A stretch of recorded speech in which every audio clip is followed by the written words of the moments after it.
주요 질병별 가족력 영향도에 대해서 말씀드리도록 하겠습니다. 참고로 이 자료는 100여 편의 논문을 분석해서 요약 정리한 내용입니다.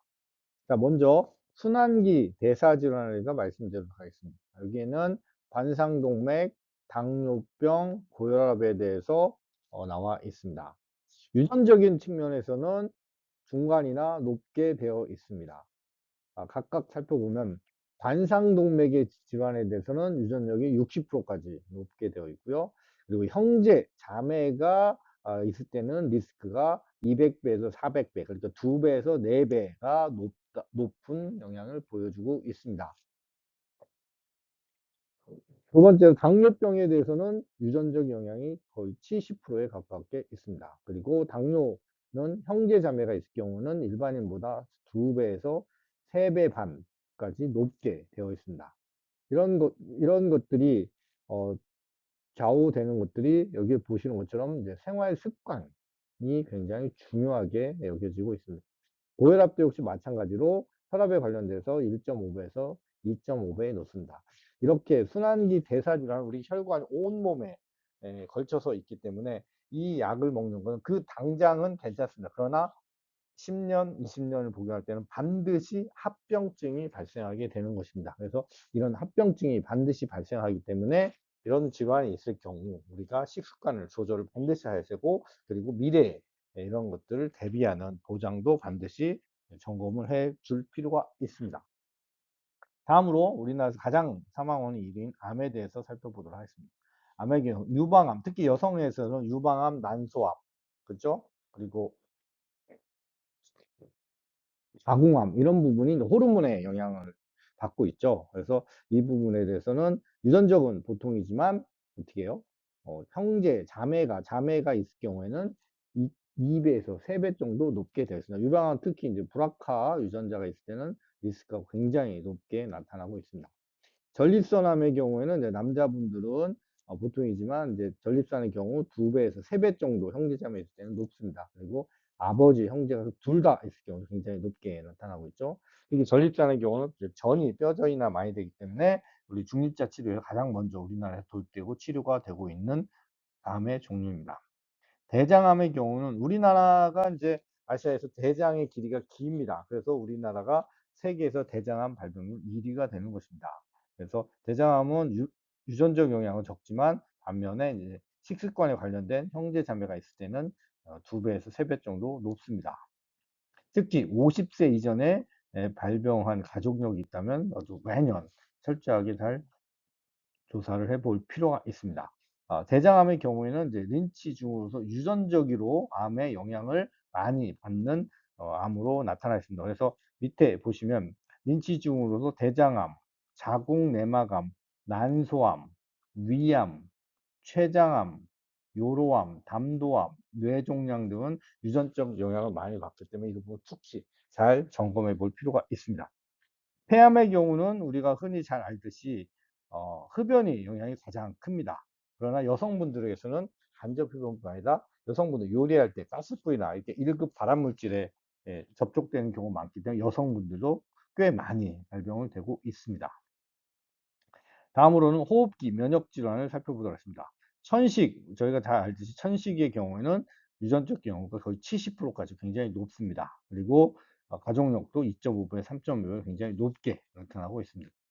우리가 말씀드렸던 크론병이나 궤양성 대장병은 유전적도 높고 어떻게 해요? 형제 자매일 경우에는 무려 10배 이상이 높은 굉장히 큰 영향력을 미치게 있습니다. 그래서 크론병과 궤양성 대장염은 자가 면역 질환으로서 우리가 희귀 난치성 질환으로 산정 특례까지 적용되는 그런 종류의 질환이라고 볼 수 있습니다. 다음으로는 신경과 정신질환으로서는 알츠하이머병이 이제 치매이죠. 그래서 우리가 말씀드렸듯이 아까 말씀드린 전신질환에 관련된 당뇨, 제3형 당뇨를 의학계에서는 치매라고도 합니다. 그렇기 때문에 장기적으로 나타나면 합병증으로 치매가 발생할 수 있습니다. 치매가 발생하는 경우는 알츠하이머병은 이제 유전적 영향도 중간 40%, 50% 높고 그리고 형제자매 있을 때도 2배에서 3배 정도로 높은 편에 취하고 있습니다. 그래서 치매가 걸린다고 한다면 치매는 나 혼자만이 그러니까 아니고 치매는 반드시 간병인이 필요하고 치매가 걸리면 언제 어떻게 할지는 모릅니다. 그래서 저희 가족 중에 치매로 24년째 지금 요양원에 있는 분도 계십니다. 그래서 언제까지 할 수 없기 때문에 치매에 대한 가족력을 잘 체크하시고 그거에 대한 대비를 철저하게 잘 할 필요가 있다고 보여집니다. 그리고 조현병의 경우는 가족력이 유전적인 영향과 가족력이 굉장히 높기 때문에 이런 부분을 잘 면밀히 살펴볼 필요가 있겠습니다. 자, 그러면 이 가족력에 대한 어, 사례를 한번 살펴보도록 하겠습니다. 이게 보시는 것처럼 세계에서 유명한 안젤리나 졸리의 사례입니다. 2013년에 전 세계를 떠들썩하게 뉴스가 나왔죠. 왜냐하면 이분이 의사한테 체크해 보니까 유방암에 걸릴 확률이 87%, 난소암에 걸릴 확률이 50%라고 진단을 받고 이분은 유방과 난소를 다 절제를 했습니다. 그러면 왜 젊은 나이에 과연 이렇게밖에 할 수 없겠냐? 왜 이렇게 했을까? 라는 거는 이분의 가족력, 가계들 보면 이해할 수가 있습니다. 보시는 것처럼 안젤리나 졸리의 가족력 가계도입니다. 보시는 것처럼 할머니가 45세에 난소암으로 사망을 하셨고요. 어머니가 57세에 어머니도 난소암, 그리고 이모가 61세에 유방암으로 사망을 하셨습니다.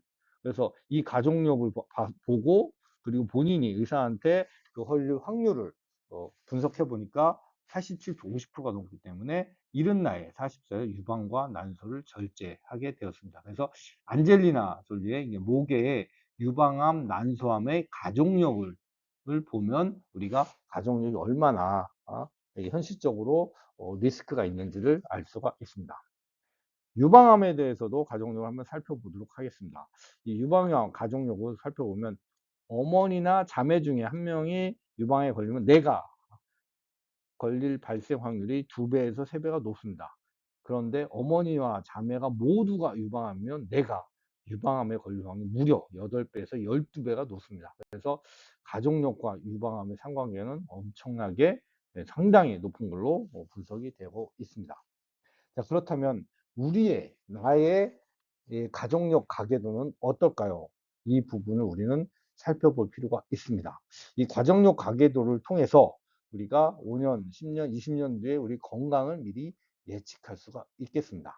이게 나와 나의 형제들, 자매들, 배우자와 배우자의 형제, 자매들을 통해서 가족력을 알 수 있습니다.